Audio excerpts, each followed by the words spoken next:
Saudaraku sekalian yang kekasih, kita bersyukur kita bisa memasuki hari ke-27 dalam doa puasa kita, saudara. Saudaraku sekalian yang kekasih, menyediakan berkat.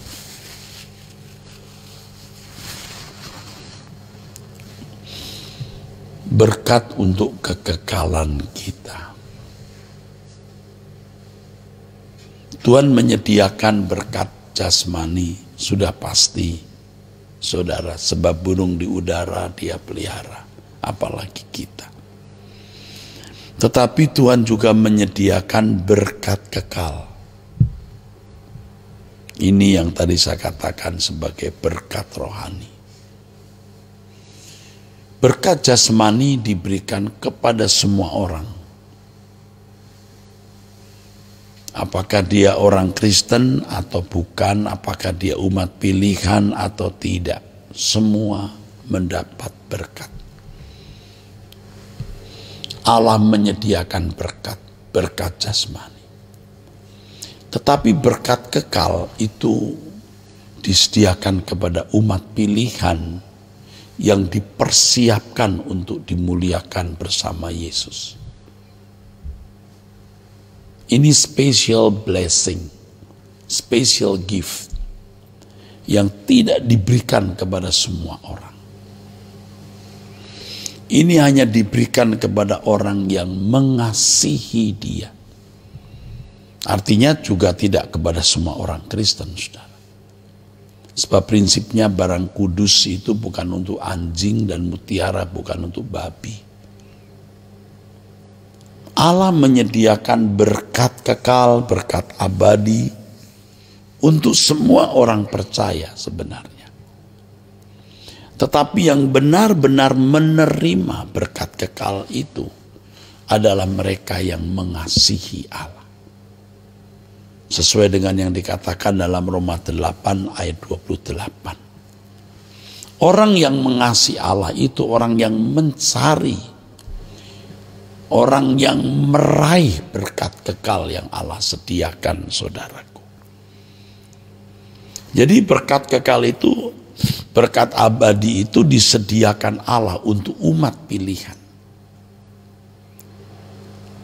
Disediakan, tetapi tidak diperoleh oleh semua orang Kristen. Ini tergantung sikap hati individu tersebut. Jadi bisa dikatakan berkat kekal itu hanya disediakan bagi mereka yang mengasihi Allah. Mestinya untuk semua umat pilihan. Tetapi karena mereka menolak, jadi mereka tidak menerima berkat kekal itu. Allah bekerja dalam segala sesuatu mendatangkan kebaikan bagi orang yang mengasihi Dia. Berkat kekal itu adalah pendewasaan iman, pendewasaan rohani, perubahan karakter, lebih tepatnya perubahan kodrat. Pertumbuhan makin serupa dengan Yesus atau sempurna seperti Bapa di surga. Karena perubahan ini membutuhkan waktu lewat tahapan-tahapan yang strictly, yang ketat maksudnya. Maka tidak bisa tidak kita harus memperhatikan itu. Saudaraku sekalian. Kita tidak langsung mengambilnya dalam jumlah besar. Karena Allah menyediakan itu bertahap dari hari ke hari, saudaraku. Oleh sebab itu begitu kita membuka mata, seperti yang saya sudah katakan beberapa hari yang lalu, kita harus menyadari bahwa satu hari yang Tuhan berikan itu sangat berharga. Kita tidak bisa beli dengan 1 triliun rupiah, bahkan 1 triliun dolar. Tidak kebeli, saudaraku. Satu hari yang Tuhan berikan itu tidak ternilai harganya. Mengapa tidak ternilai? Karena di dalam hari itu Allah menyediakan berkat kekalnya. Oleh sebab itu kita harus fokus pada proses pendewasaan, penyempurnaan untuk menjadi anak-anak Allah. Artinya untuk bisa berkeberadaan sebagai anak-anak Allah. Jadi jangan merasa sudah menjadi anak Allah kita lalu tidak berjuang meraih berkat kekal itu.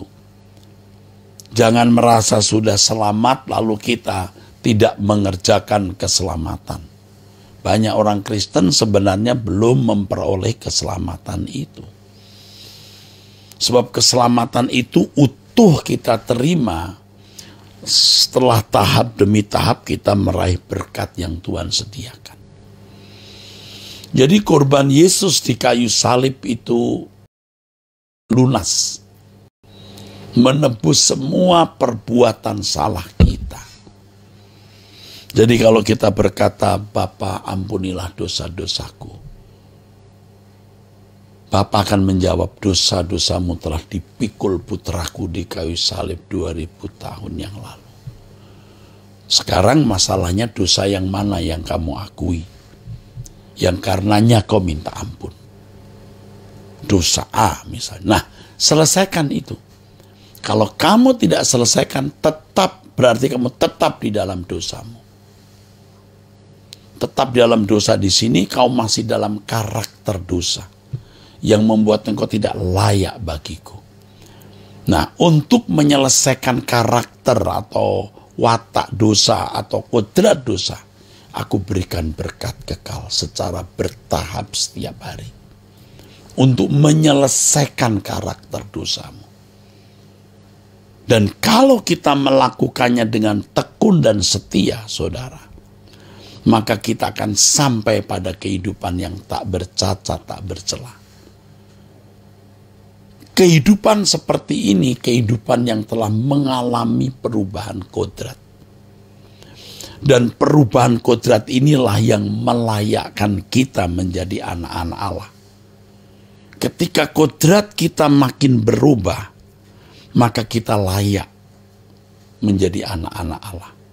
Baru sah sebagai anak-anak Allah, yaitu ketika kita berkeberadaan sebagai orang yang telah mengenakan kodrat ilahi. Jadi jangan merasa saudara sudah memiliki keselamatan. Kalau hidup saudara belum mengalami perubahan kodrat. Nah, penyesatan yang terjadi selama berabad-abad, orang kalau sudah menjadi Kristen, itu pasti masuk surga. Ini sesat, saudara. Ini salah. Orang merasa bahwa dirinya telah mengakui Yesus sebagai Tuhan dan Juru Selamat. Lalu, dia merasa dirinya sudah menjadi anak Allah. Bagaimana dia menjadi anak Allah lah keberadaannya? Atau secara de facto, dia masih berkarakter setan, berkarakter iblis, berkarakter kuasa kegelapan, penuh kebencian, dendam, saudara, sakit hati, keinginan merugikan orang lain, pikiran jinah, pikiran cabul, ketidakjujuran. Oke, ini mungkin kasar kata-kata ini. Mungkin yang tidak kasar tapi tetap menunjukkan dia bukan anak Allah. Kesombongan, gila hormat, walaupun itu terselubung, senang dipuji, senang tampil, senang punya panggung yang dilihat orang. Itu semua karakter Lucifer. Maksudnya karakter roh jahat. Nah, Tuhan mau menggarap itu. Tuhan mau menggarap karakter dosa kita atau watak dosa atau kodrat dosa kita dengan memberikan berkat rohani setiap hari secara bertahap.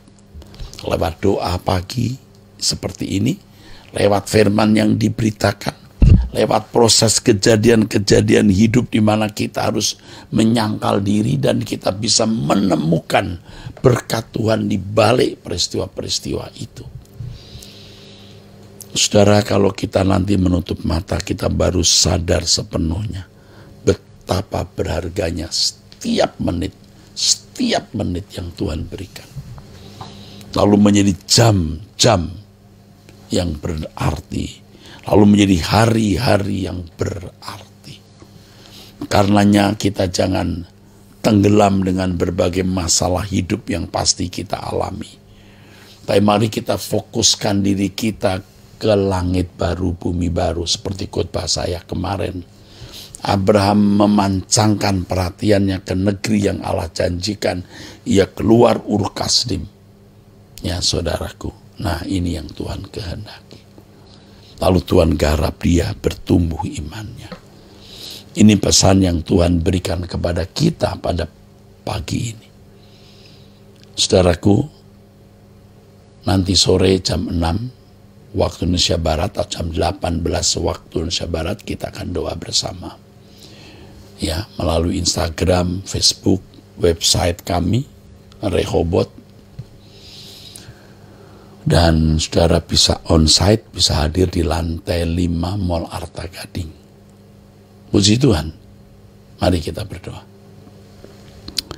Bapa, berkati doa puasa kami, khususnya nanti sore jam 6 waktu Indonesia Barat. Bapa, berkati acara kami, doa bersama nanti sore, nanti malam jam 6 sore menjelang malam.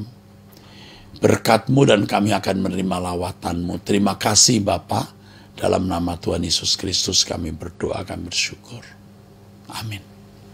Saudara, sampai jumpa. Tuhan memberkati saudara sekalian.